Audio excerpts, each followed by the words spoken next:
Hello friends, welcome to అన్నాకుస్ మా kitchen.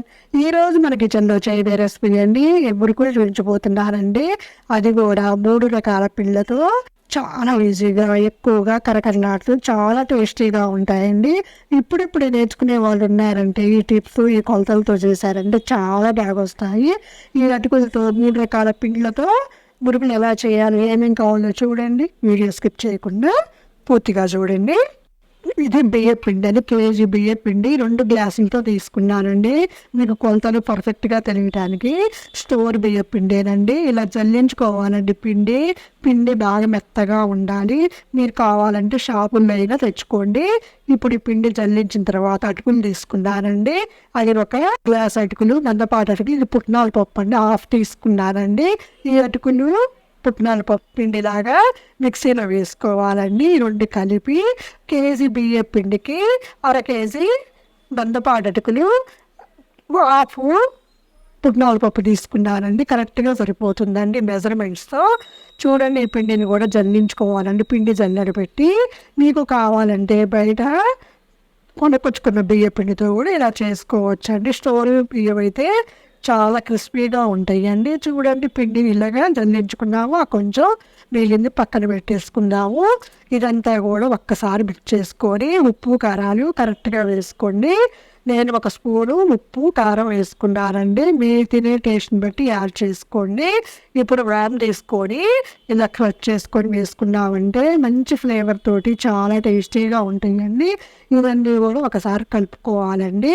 ఇలా కలుపుకున్న తర్వాత నేను ఆయిల్ తీసుకున్నానండి. 8 టీ స్పూన్స్ ఆయిల్ వేసుకున్నానండి. ఆయిల్ ప్లేస్లో మీకు కావాలంటే బటర్ని కానీ వెన్నని కానీ వేసుకోండి. ఆయిల్ బాగా హీట్గా ఉంటుంది కాబట్టి స్పూన్తో కలిపేసేసి పిండి అంతా కూడా కలిసిన తర్వాత ఇలా చేతితో రబ్ చేసుకోవాలండి. దీనివల్ల క్రిస్పీగా గుల్లగా వస్తాయండి మురుకులు. చూడండి, పిండిని ఇలా కలుపుకోవాలో. ఇట్లా పిండి అనేది బైండింగ్ అయిందంటే కనుక ఆయిల్ కరెక్ట్గా సరిపోతుందండి. మీకు కరెక్ట్గా సరిపోతే కొంచెం ఆయిల్ వేసేసుకోవచ్చండి. పిండిని నేను 2 పార్ట్స్గా తీసుకొని పిండిని కలుపుకున్నానండి. చూడండి, ఈ పిండిని అనేది ఒక ముద్దను పక్కన పెట్టేసేసి పిండిని ఒక 4-5 నిమిషాలు బాగా మెదుపుకుండా ఉండాలండి. ఇలా మెదపడం వల్ల చాలా గుల్లగా వస్తాయండి. ఇప్పుడిప్పుడు నేర్చుకునే వాళ్ళైతే పర్ఫెక్ట్గా చేయగలుగుతారండి. చాలా టేస్టీగా ఉంటాయండి. చూడండి, పిండి ప్రిపేర్ అయిందండి. ఇప్పుడు మురుకులు గొట్టం తీసుకుందామండి. పిండి అనేది గట్టిగా చపాతీ పిండిలా కలుపుకోవాలండి.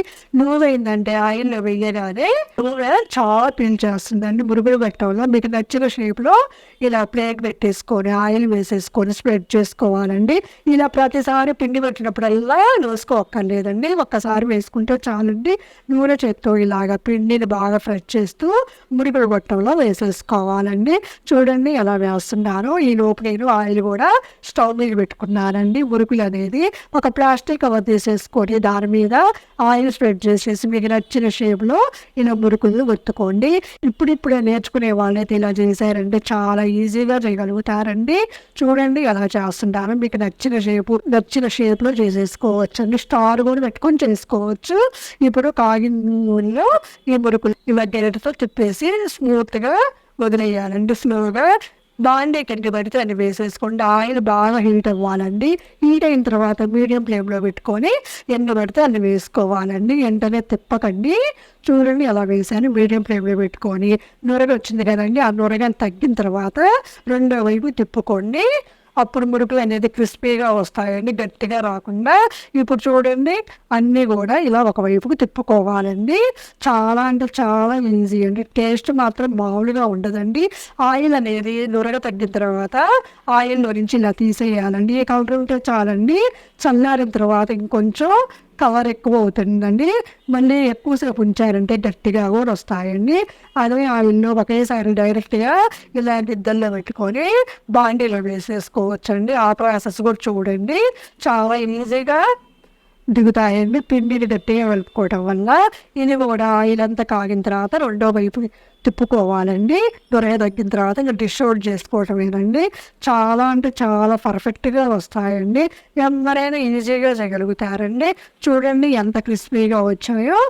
ఒకటి తుంచి చూపిస్తాను. చాలా అంటే చాలా పర్ఫెక్ట్గా వచ్చాయి.